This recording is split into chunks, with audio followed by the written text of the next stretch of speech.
अस्सलाम वालेकुम स्टूडेंट्स, मैं हूं आपके फिज़िक्स टीचर मलिका फ़रा। आज का हमारा टॉपिक है टर्मिनल वेलोसिटी। स्टूडेंट्स, इस कॉन्सेप्ट पे जाने से पहले एक क्वेश्चन जो है वो डिस्कस कर लेते हैं। एक शख्स को हम स्पेसिफिक हाइट से ड्रॉप कर दें, ठीक है, और जब वो ज़मीन पे हिट कर जाएगा तो उससे पेन ज़्यादा फील होता है। एंड उसी हाइट से जब पैराशूट पहन के कोई आदमी जो है ड्रॉप होता है वहाँ से, ठीक है, उसको ड्रॉप किया जाता है, तो जब वो अर्थ के सरफेस पे हिट कर जाता है तो उसे इतना ज़्यादा पेन जो है वो फील नहीं होता। ऐसा क्यों होता है? इस क्यों का जवाब स्टूडेंट्स आज के लेक्चर में हमें पता चल जाएगा। सो आज के लेक्चर को हम स्टार्ट करेंगे दो डिफरेंट एक्सपेरिमेंट्स के थ्रू, ठीक है। हम एक ही ऑब्जेक्ट के ऊपर दो डिफरेंट एक्सपेरिमेंट्स करेंगे। मतलब एक बॉल है, फर्ज करते हैं कि एक बॉल है हमारे पास और उसको हम ड्रॉप कर रहे हैं दो डिफरेंट सिचुएशंस में। एक जब उसका मीडियम वैक्यूम होगा, दूसरा जब उसका मीडियम कोई ना कोई फ्लूइड होगा।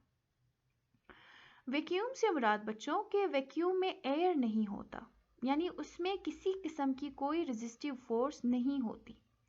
जब इस सिचुएशन में हम किसी ऑब्जेक्ट को फॉल करते हैं या ड्रॉप करते हैं स्पेसिफिक हाइट से, तो उसके ऊपर सिर्फ एक ही फोर्स लगता है और वो फोर्स जो है वो ग्रेविटेशनल फोर्स होता है। आपको पता है स्टूडेंट्स कि ग्रेविटेशनल फोर्स जो है वो उस ऑब्जेक्ट के मास की वजह से उसके ऊपर लगता है, ठीक है।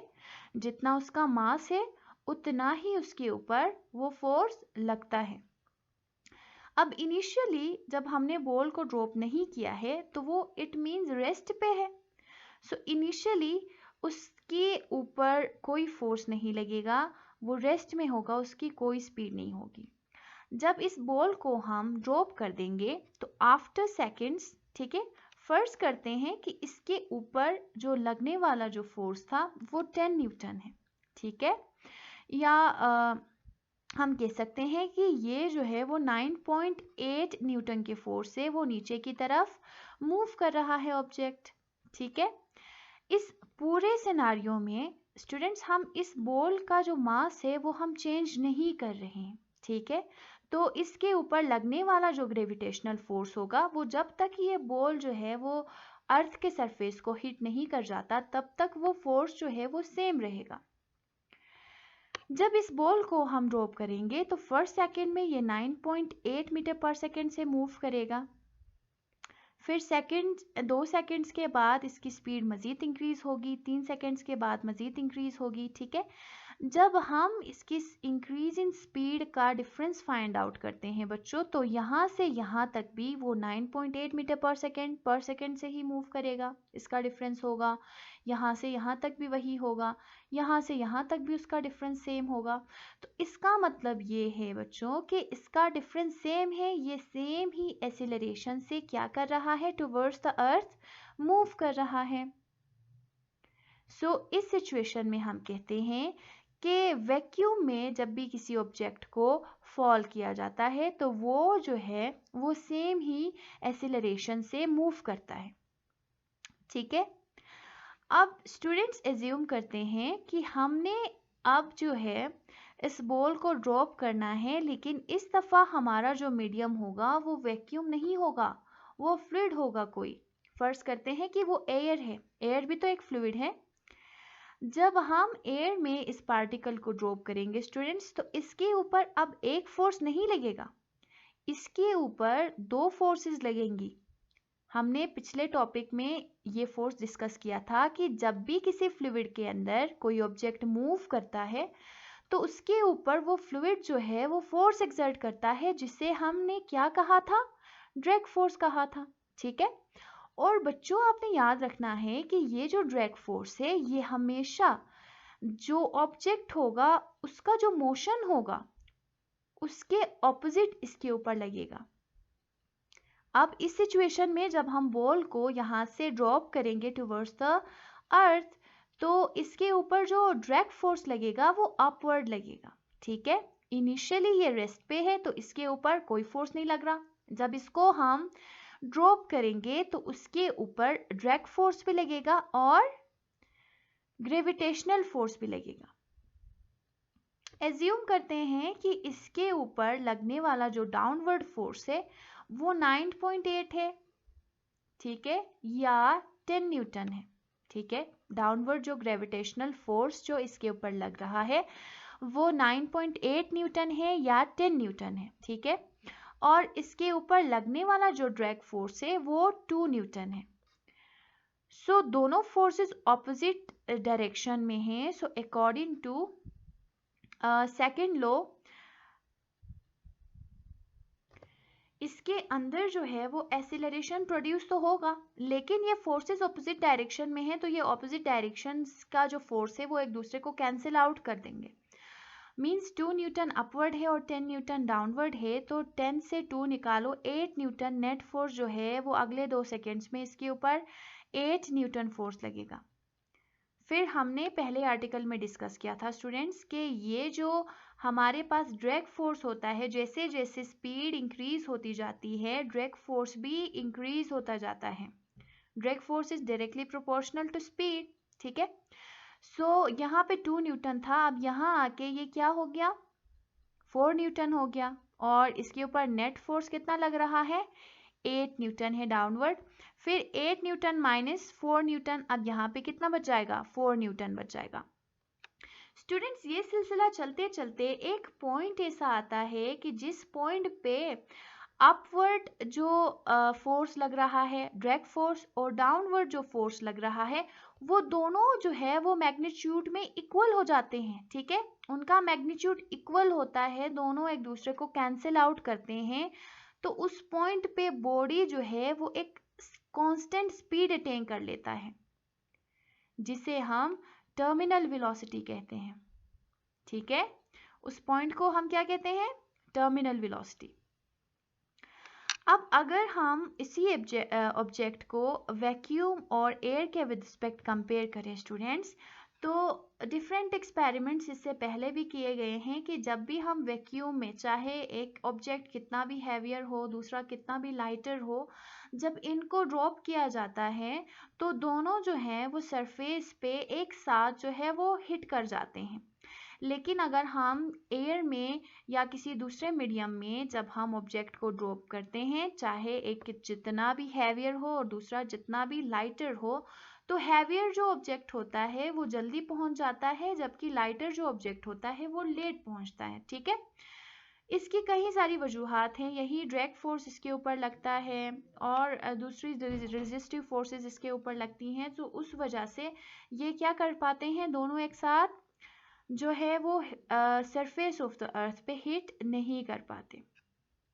सो इस तरह का एक छोटा सा एक्सपेरिमेंट है बच्चों, और उसका यूट्यूब लिंक मैंने आपके साथ शेयर किया है। इस लिंक पे जाइएगा आप और ये वीडियो देखिएगा, आपको समझ आ जाएगा, ठीक है। अब चलते हैं टर्मिनल वेलोसिटी के ऊपर। So what is terminal velocity? Basically the constant maximum velocity that is attained and maintained by an object while falling through a resistive medium is called terminal velocity. और इस टर्मिनल वेलोसिटी को students vt से represent किया जाता है। अब इसकी derivation देख लें तो अभी हमने कहा कि टर्मिनल वेलोसिटी क्या है, एक मैक्सिमम स्पीड है जो कि ऑब्जेक्ट जब फॉल कर रहा होता है तो किसी पर्टिकुलर टाइम पे वो अटेन करता है, ठीक है, किसी भी फ्लूइड में, उसको हम क्या कहते हैं, टर्मिनल वेलोसिटी कहते हैं। सो इसकी कंडीशंस क्या है, किस कंडीशन पे ये जो है टर्मिनल वेलोसिटी बॉडी जो है वो अटेन करता है, तो जब उसके ऊपर लगने वाला ड्रैग फोर्स और उसका जो वेट जो डाउनवर्ड एक्ट कर रहा था, जब वो दोनों इक्वल होते हैं तो उस पॉइंट पे क्या हो जाता है, उस पॉइंट पे बॉडी जो है वो एक कांस्टेंट स्पीड अटेन कर लेता है जिसे हम क्या कहते हैं, टर्मिनल वेलोसिटी कहते हैं। इस टाइम पे स्टूडेंट्स ये समझते हैं कि अब ये बॉडी जो है वो मूव नहीं करेगा क्योंकि अपवर्ड फोर्स और डाउनवर्ड फोर्स दोनों इक्वल हो गए हैं और दोनों ने एक दूसरे को कैंसिल आउट किया है, तो बॉडी मूव नहीं करेगा। तो बच्चों ये कॉन्सेप्ट बिल्कुल सही नहीं है, ऑब्जेक्ट मूव करता है और वो कांस्टेंट स्पीड से मूव करता है उस टाइम, ठीक है। सो वेट बेसिकली किसके बराबर है बच्चों, mg के। सो मैथमेटिकल डेरिवेशन अगर हम टर्मिनल वेलोसिटी का देखें तो अभी हमने कहा कि टर्मिनल वेलोसिटी किस कंडीशन पे हमें मिलता है, जब ड्रैग फोर्स जो है वो वेट के बराबर होता है। और हमने पिछले आर्टिकल में पढ़ा था कि ये जो ड्रैग फोर्स है ये इक्वल होता है 6 पाई ईटा आर वी के, एंड जो वेट होता है वो इक्वल होता है mg के। स्टूडेंट्स एक और बात हमने ये डिस्कस किया था कि ड्रैग फोर्स जो है इसको बेसिकली स्टोक्स थ्योरम भी कहा जाता है, ठीक है। ये जो है ये इसकी कुछ लिमिटेशंस हैं। इसकी लिमिटेशन क्या है कि ये सिर्फ स्फेरिकल ऑब्जेक्ट्स पे अप्लाई होता है, ठीक है। सो मैथमेटिकल आपके बुक में पूरा जो है इसका कंडीशन लिखा हुआ है कि हमने एक वाटर ड्रॉप कंसिडर किया एंड सो ऑन, वो आप वहाँ से देख के पढ़ लें, ठीक है, और नोट्स बनाते हुए लिख लें। सो यहाँ पे हम जो कंसिडर करेंगे वो ये है कि ये जो ड्रॉप होगा वो हमारे पास एक स्फेरिकल ड्रॉप होगा, ठीक है। जब हम इसकी इक्वेशंस को पुट करेंगे स्टूडेंट्स तो ये कुछ इस तरह से हमें मिल जाएगा 6 pi eta r v is equal to M g. अब ये जो स्पीड जो है बच्चों ये बेसिकली हमारे पास क्या है, टर्मिनल वेलोसिटी है। सो इसको हम वी टी से रिप्रेजेंट करेंगे। अब हमें टर्मिनल वेलोसिटी ही फाइंड करना है तो हम वी टी को एक साइड पे कर देंगे और जितने भी कांस्टेंट्स एंड वेरिएबल्स हैं उनको हम दूसरे साइड पे कर देंगे। So V T is equal to M G divided by 6 pi eta R. अब स्टूडेंट्स इसमें अगर हम देखें तो विस्कोसिटी जो है, कोफिशिएंट ऑफ विस्कोसिटी भी कांस्टेंट है क्योंकि फ्लूइड्स का अपना अपना एक वैल्यू होता है। तो हमें पता है कि एयर की विस्कोसिटी कितनी होती है, पाई भी कांस्टेंट है, 6 भी कांस्टेंट है, जी हमें पता है वो भी कांस्टेंट है, एंड आर भी कांस्टेंट है। सो हमें यहाँ पे इसका मास नहीं पता, तो मास जो है हम डेंसिटी के फॉर्मूले से कैलकुलेट करेंगे। डेंसिटी इज इक्वल टू रो मास पर वॉल्यूम। अब हमें मास चाहिए तो मास को हम एक साइड पे कर देंगे और डेंसिटी और वॉल्यूम दूसरे साइड पे आ जाएंगे। अब यहाँ पे कंसिडर हमने क्या किया हुआ है कि वो एक स्फेयर है, जो वाटर ड्रॉप हमने लिया है वो एक स्फेयर है। तो स्फेयर का वॉल्यूम कितना होता है, 4 divided by 3 pi r cube. इस वैल्यू को स्टूडेंट्स हम उस इक्वेशन में पुट करेंगे तो mass is equal to 4 pi r cube divided by 3 and rho आ जाएगा।